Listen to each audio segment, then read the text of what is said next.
Salut à tous et bienvenue dans cette nouvelle vidéo. Aujourd'hui, on se retrouve pour un format que vous appréciez particulièrement. Sur cette chaîne, je raconte des histoires d'horreur, des histoires vraies, horribles, incroyables, mais aussi des crimes réels. Donc si vous voulez en voir plus et de plus en plus, n'hésitez pas à vous abonner pour être averti des prochaines vidéos en activant aussi la petite cloche. Et si cette vidéo vous plaît, n'oubliez pas de la liker, de la partager, etc. Vous êtes toujours de plus en plus nombreux et ça fait extrêmement plaisir. Merci à vous. Voilà, je sais pas quoi dire d'autre, merci. Donc maintenant que j'ai fait mon petit speech, posez-vous tranquille, je vous raconte 3 threads d'horreur, et croyez-moi, ces histoires vont vous surprendre. La première histoire, c'est l'histoire de Camille, et elle nous explique qu'elle s'est passée en 2018, alors qu'elle avait 16 ans. Camille nous raconte que son histoire se déroule au camping alors qu'elle y était avec son club de cheval. Elle explique que c'est essentiellement des filles et qu'elle était essentiellement avec ses potes filles, mais qu'il y avait aussi 3 garçons qui dormaient sur un autre emplacement du camping un peu plus loin. Niveau installation, elle explique que c'est très classique, elle est dans des petites tentes en tissu et que le camping est vraiment ouvert, donc en fait tout le monde a accès à leur emplacement. Et ça a son importance pour la suite. Donc ils sont tous installés là, les filles dans un groupe et les mecs de l'autre côté, et pas loin d'eux, il y a 2 caravanes où il y a les profs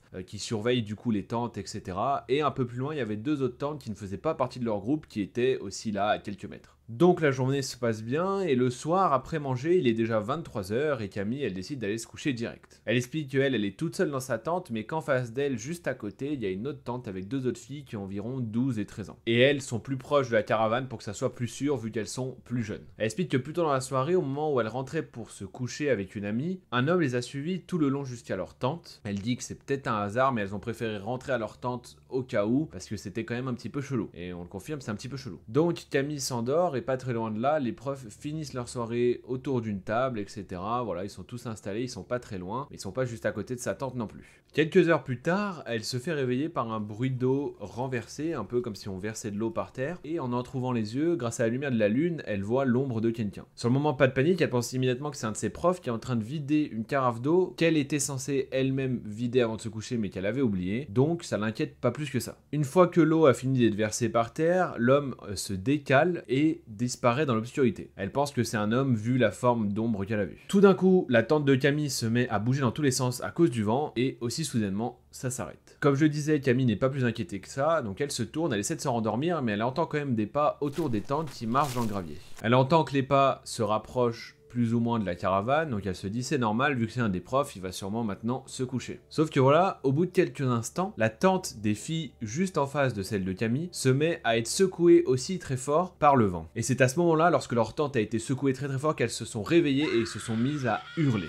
À ce moment-là, Camille, elle se dit que vraiment il y a un truc bizarre, vu que sa tente a été secouée juste avant, ça aurait pu être le vent, mais maintenant c'est celle des filles juste à côté d'elle qui se fait secouer, et elle comprend rapidement que ce n'est pas très possible que le vent se concentre seulement sur une tente, et que ce n'est sûrement pas le vent qui a secoué sa tente. Elle sort donc immédiatement de la tente, et les profs sortent de leur caravane aussi en entendant les hurlements des 2 petites filles. Et Camille, en ouvrant sa tente, aperçoit un homme qui est en train de saisir la tente des 2 filles et de la secouer très brutalement. Camille, elle vient juste d'ouvrir sa tente, elle est encore emmitouflée dans son sac de couchage, donc le temps qu'elle se libère et qu'un prof arrive, il y a une des petites filles qui sort et qui pousse l'homme en lui criant « Dégage, dégage !» L'homme qui a été surpris s'est retrouvé à tomber par terre à cause des fils de la tente, et en essayant de se relever, il a lâché tout un tas d'insultes incompréhensibles parce qu'il parlait un peu dans sa barbe. Et toujours cette même fille, pendant que l'homme était en train de se relever, elle a pris ses claquettes et elle lui a jeté dans la tête. C'est bon pour vous? Cette fille de 12 ans nous met tous à l'amende. Terminé. Arrêtez de faire les mythos, on n'aurait pas fait ça. On n'aurait pas fait ça. Arrêtez. Ce type a donc fini par fuir en courant, repoussé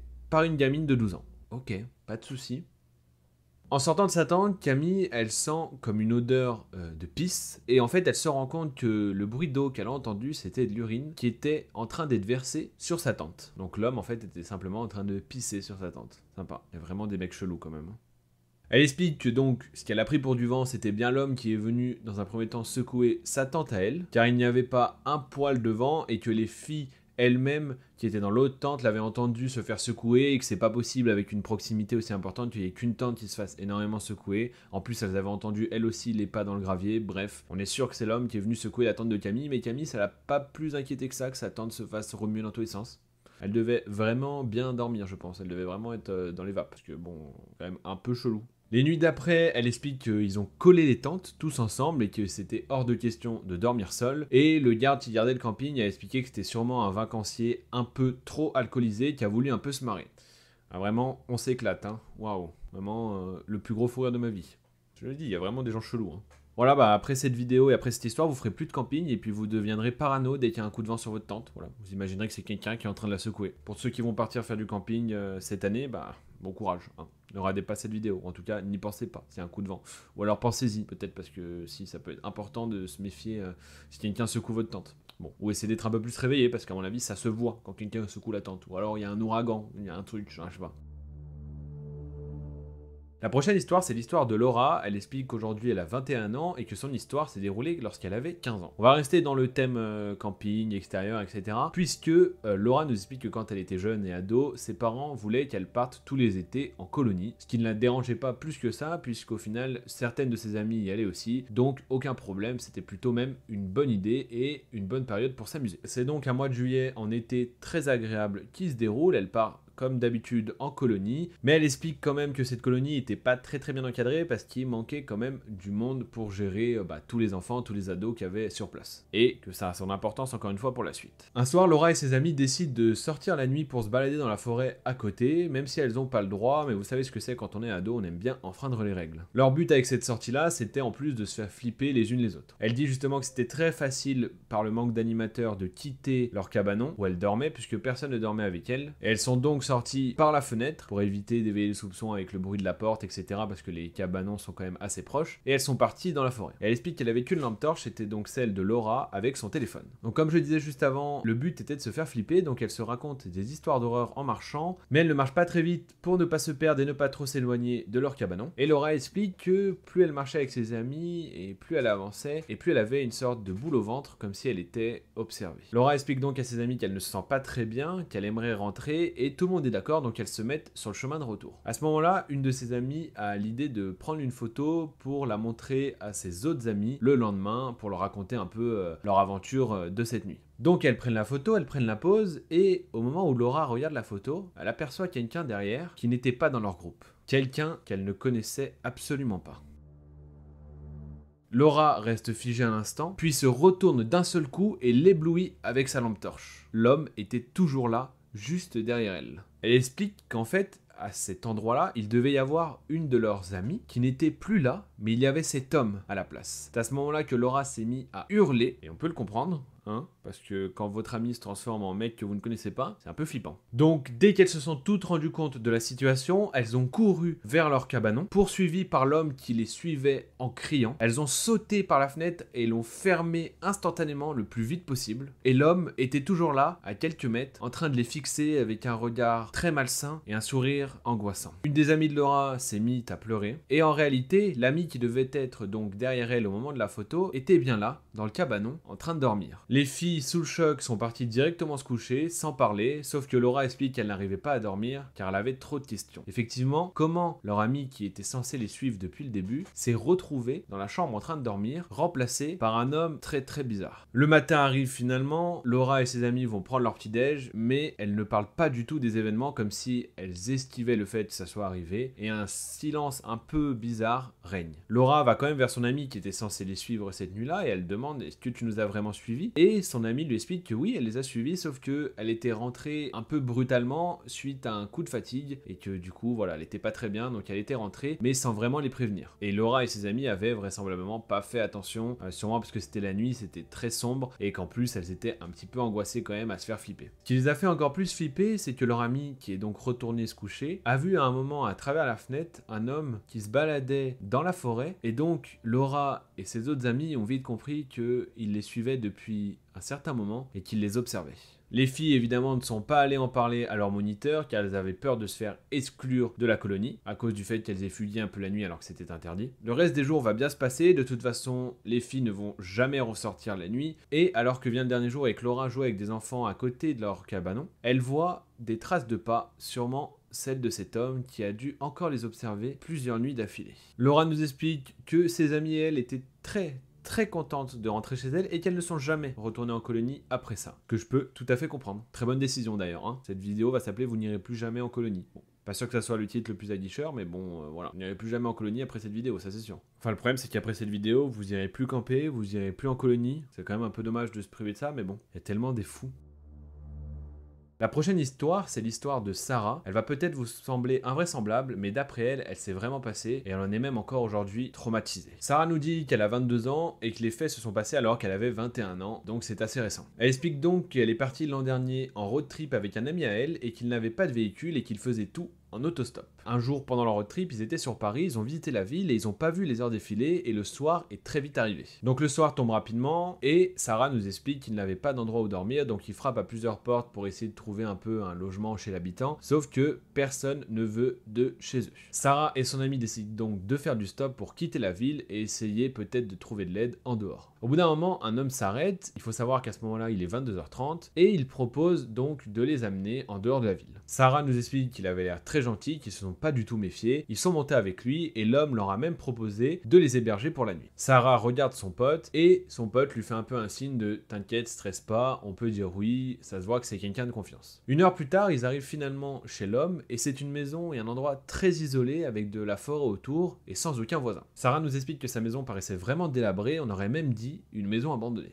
Ils descendent donc de la voiture pour aller vers la maison et Sarah saisit la main de son ami pour lui faire comprendre qu'elle ne le sent vraiment pas. Mais son ami lui répond qu'ils n'ont pas vraiment d'autre choix pour la nuit, donc ils sont obligés d'accepter. L'homme y parlait pas du tout jusqu'à ce qu'ils arrivent à la porte et qu'ils leur disent simplement « suivez-moi ». Au même moment, Sarah est tellement stressée qu'elle essaie de trouver une excuse pour partir, donc elle dit que sa mère vient de l'appeler et qu'elle a eu un problème et qu'il faut qu'elle rentre. Elle a donc fait semblant de décrocher et d'être au téléphone, sauf que pas de chance, au même moment, il y a vraiment quelqu'un qui l'a appelé et son téléphone a sonné alors qu'elle faisait semblant déjà d'être au téléphone. Le gars qui les a invités chez lui la regarde avec un air plutôt bizarre et lui fait un sourire en coin, mais il dit absolument rien.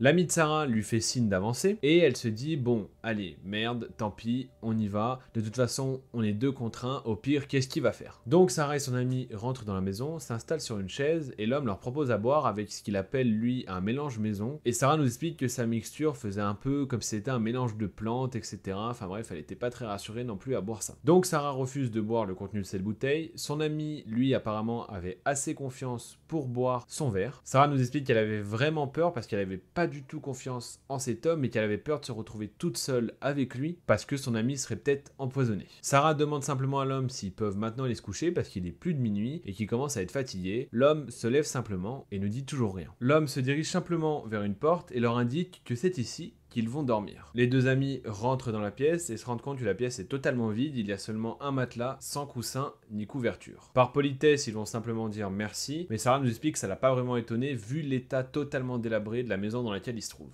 L'homme repart donc, ferme la porte, et au moment où il ferme la porte, Sarah se rend compte qu'il n'y a pas de poignée à l'intérieur de la pièce où il se trouve, et que du coup, la porte ne s'ouvre réellement que de l'extérieur. Donc évidemment, quand Sarah se rend compte de ça, il est déjà trop tard, et son ami est déjà affalé sur le matelas, pratiquement en train de dormir. Elle dit aussi qu'il n'y avait pas de lumière dans la chambre, qu'il n'y avait même pas de courant, en fait, et que la seule lumière qui venait, c'était par la fenêtre, et c'était la lumière de la lune. Sarah, elle se met un peu en boule par terre, parce qu'elle se sent vraiment pas bien, et c'est encore pire quand son ami devient tout pâle, et qu'il est en sueur. Sarah se dirige donc vers la porte, pour dire à l'homme que son ami ne se sent pas bien. Et tout ce qu'elle entend de la part de cet homme, derrière la porte, c'est un « oui, je sais ».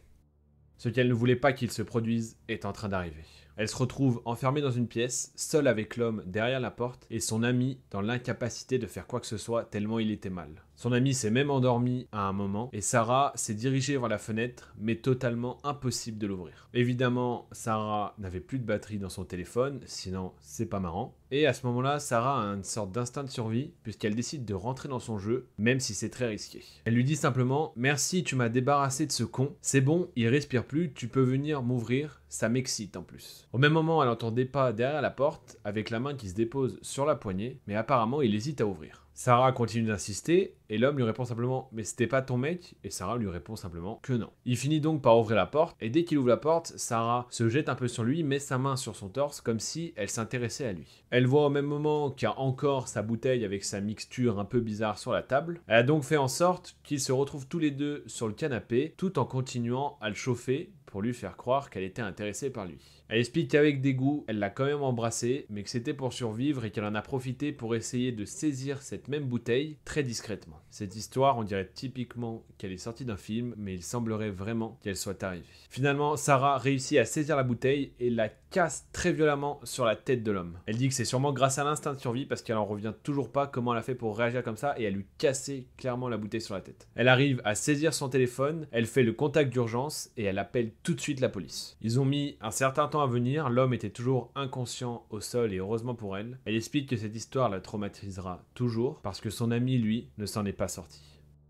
Sacrée histoire, ça pourrait faire un bon scénario de film, mais surtout qu'apparemment c'est réel. Elle l'a dit, là où j'ai récupéré l'histoire, elle a donné sa parole que c'était vrai. Donc si c'est vrai, eh bien, si jamais tu tombes sur cette vidéo, grosse force à toi Sarah, et ben, putain de merde, ne faites plus d'autostop, hein. En fait, ne faites plus rien de votre vie, restez cloîtrés chez vous. Non, je rigole. Évidemment, c'est des exceptions, mais bon, franchement, entre la colonie, le camping, l'autostop... J'en ai fait de l'autostop, mais bon. En tout cas, si vous faites de l'autostop, n'hésitez pas à suivre votre instinct. Parce que Sarah a eu un très bon instinct à ce moment-là. Donc si vous voyez un mec un peu trop bizarre, n'hésitez pas à dire non. Il vaut mieux dire non que y laisser votre peau. C'est la morale de cette histoire. Et voilà, c'est déjà la fin de cette vidéo, j'espère qu'elle vous a plu, que ces 3 histoires vous ont plu, n'hésitez pas à le dire en commentaire, évidemment à vous abonner, à partager et à liker, moi ça m'aide énormément, et si vous vous abonnez et que vous activez la cloche, vous serez averti en plus des prochaines vidéos. Merci encore pour tout votre soutien et le nombre d'abonnés qui augmente, ça me fait énormément plaisir, ça veut dire que mon contenu vous plaît et je vais essayer encore de faire des choses qui vous plaisent, donc n'hésitez pas à me dire ce que vous aimeriez voir aussi sur la chaîne. Sur ce, essayez de bien dormir, ne vous empêchez pas trop de faire des choses dans votre vie évidemment, mais faites attention quand même à votre instinct, même s'il peut vous jouer des tours aussi. Soyez prudents. Je vous fais des bisous et je vous dis à la prochaine pour une nouvelle vidéo. Tchuss la famille.